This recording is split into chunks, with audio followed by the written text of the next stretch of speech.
Hi, my name is Dennis Kuty, and I want to thank you for stopping by. If you landed here, you did so by intention. You probably looked for keywords like owner finance or lease option. And today I'm doing a teaching on owner finance and lease option, so thanks for coming. I've been involved in real estate for over 30 years, and I love real estate as an asset class. And the reason that I do is because it offers the opportunity to do several things that can really promote wealth creation. One of those things is leverage. Leverage can be a two-edged sword, but by the same token, leverage is something that is brought to the table through real estate, whether it's in the residential or the commercial space, and it offers a tremendous benefit for growing an estate. Another benefit is tax benefits.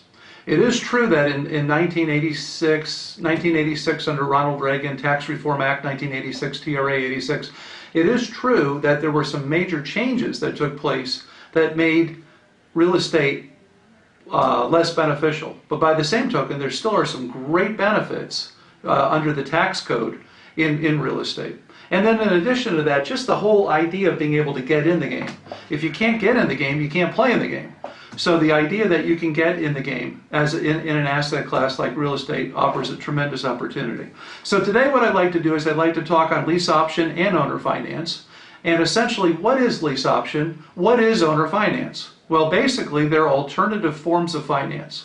So many times folks go to banks or credit unions. They go to the traditional way of getting money for a mortgage.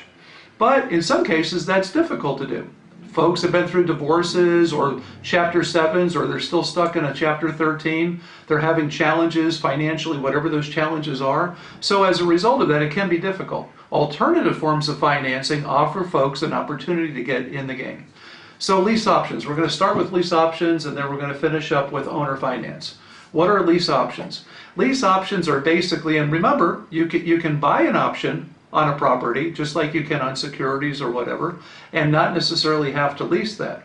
But for the sake of residential real estate, most folks want to rent or lease that real estate and then take care of the financing for it later when they're doing a lease option in order to buy a residential house.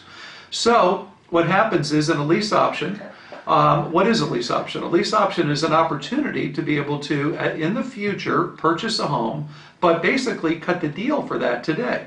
And so a couple things that we would want to be familiar with are, and maybe the best way to do this is to do it by way of example. Let's suppose that we have someone who's interested in buying a house, but can't get traditional financing. So they look to doing a lease option.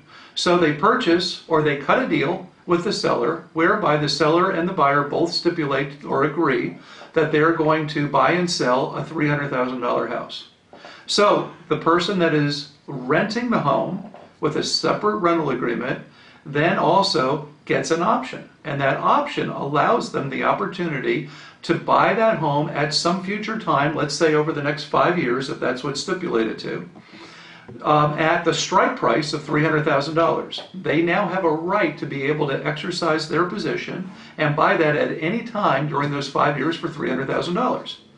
What happens is that the buyer, the potential buyer, known as the optionee, is granted from the seller, the optionor, that specific right. And they do so with a non-refundable option consideration. So the potential buyer or the optionee purchases a non-refundable option consideration and now has the right to be able to exercise their position. However, if they don't exercise it, let's say over 5 years, if that was agreed to, they then abandon their position. And when they abandon their position, they lose their non-refundable option consideration. So in structuring these things, you want to be very careful. You want to do your due diligence on the house. You want to make sure that all the ducks fall in line, because of course you can lose money in these ventures. You want to be very careful. But nonetheless, it's a tremendous opportunity. Options are used in a lot of different ways. Options are used in securities. They're used in buying and selling stocks. They're used in Forex. Sometimes fund managers will hedge by using options against their position. So options are used quite a bit. But in the real estate marketplace, it's a tremendous opportunity to be able to get in the market. How are they structured? Well, I've seen them done a number of ways. Sometimes the contract actually is a rental or lease agreement, and on the back, on the last page, I've seen one paragraph that's designated for the option.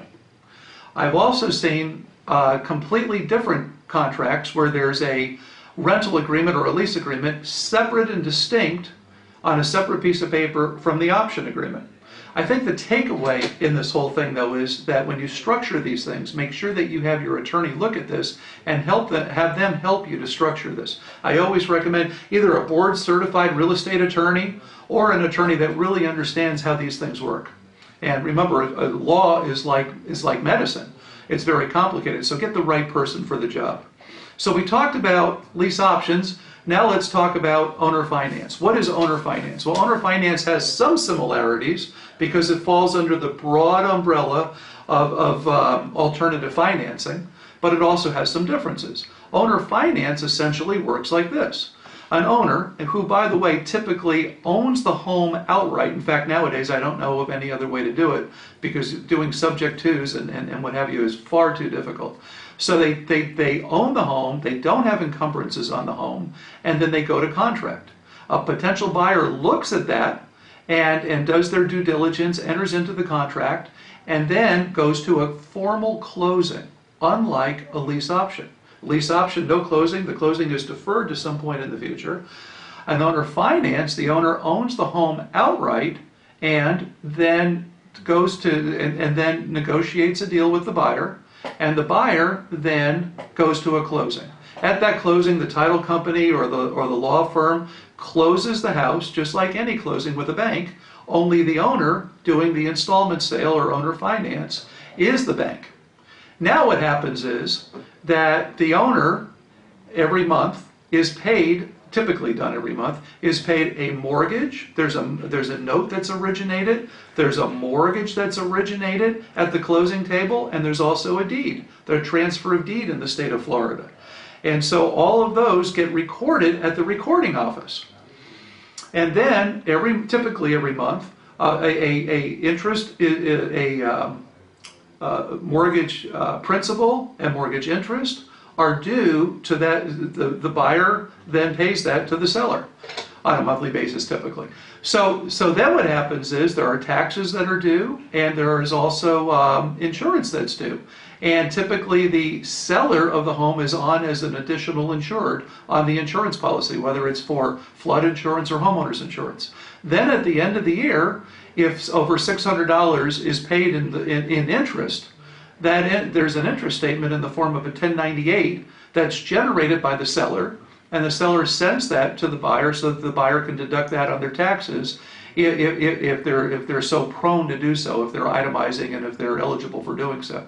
So that's basically the process of how that works. So it's done a little bit differently, but nonetheless it's an opportunity for a buyer to be able to get in the game.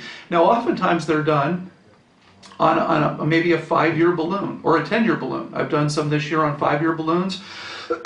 Excuse me, I've done one very recently around November on a 10-year balloon. So these things are very flexible. You don't necessarily have to have a balloon in any way, shape, or form. You can have a 30-year or 40-year amortization if you so choose. But the bottom line is usually they're done with 5-year balloons or something like that. So that at the end of 5 years, on an owner finance, a balloon payment is due for the principal, and the principal on that at the end of the 5th year is paid in full, either by the buyer going to the bank to pay off that mortgage, or having a lump sum of cash, or getting a lump sum of cash from a friend or a family member or what have you. So that's a little bit about that. Let me talk now about the environment and give you a little context for the reality of how these things work. In this economy, 2016, now we're going to Christmas time 2016 as I'm shooting this, and in this environment, typically what we find is that credit markets are reasonably strong, maybe not as strong as 2005, but they're reasonably strong, so credit is available. Folks are back working, unlike maybe 2011 where we had a tremendous crisis, 2011, 2012. But there are more folks back at work, and it's more of a seller's market than it is a buyer's market. In this market, typically, we don't see a lot of owner finances or lease options. Whereas, when the markets are bad, 2008, 2009, 2010, 2011, you see more lease options, owner finance, creative financing. Somebody needs to move, but they can't do anything. They don't know what to do because the market has collapsed and they can't get their price. So what do? They offer rentals or lease to owns or owner financing, or in some places with big houses, they've gotten very creative. And what did they do? They took a home and turned it into an ACLF, an adult congregate living facility, and they actually made money. Or they turned it into a drug rehab where they put maybe 2 people in a room, depending on what zoning allowed for, and that type of thing. I know of a guy up north of here who around 2005 purchased the property to flip to a developer and got stuck. Wasn't able to do it because the economy started collapsing. No developers had cash. So what did he do? He land banked the property. He took the property, made it into a strawberry field. He had some livestock on it, and he simply land banked that up until just recently, where he was able to flip the land and sell it. So folks get really creative in the down markets, and that's something that you can look for. Now, here's what I do. I'm primarily a listing agent. I'm a realtor and primarily a listing agent. And although I represent buyers, I spend my energy looking for listings. Now, in that process, I'm always counseling folks, because let's suppose somebody has an appetite for risk and they leave the table with $300,000. Well, they may want to go out and they may want to parlay that into 5 or 6 different houses, but also too, lots of times folks don't want that appetite for risk. So instead, they would rather put their money in the bank. The challenge today is you're going to get 20 bips, 20 basis points on your money. Well, that's not good. So what happens? What happens is that we talk with folks and counsel with them on how they can get more money, maybe 5% interest or whatever the going rate is, on this with an asset that they're obviously very familiar with because they've owned this property before. And they feel good about that. So we do all types of counseling with folks. When I sit with folks, we counsel them on different ways of getting higher rates of return on their money and that type of thing. So if I can help you in either buying or selling real estate, either through any of these methods, I'd love to help you. You'll have some information attached at the bottom on how you can reach me, either by text or phone number or email or what have you. And I'd love to help you. And thank you so much, and I wish you a wonderful day. I hope you enjoyed this teaching on creative finance.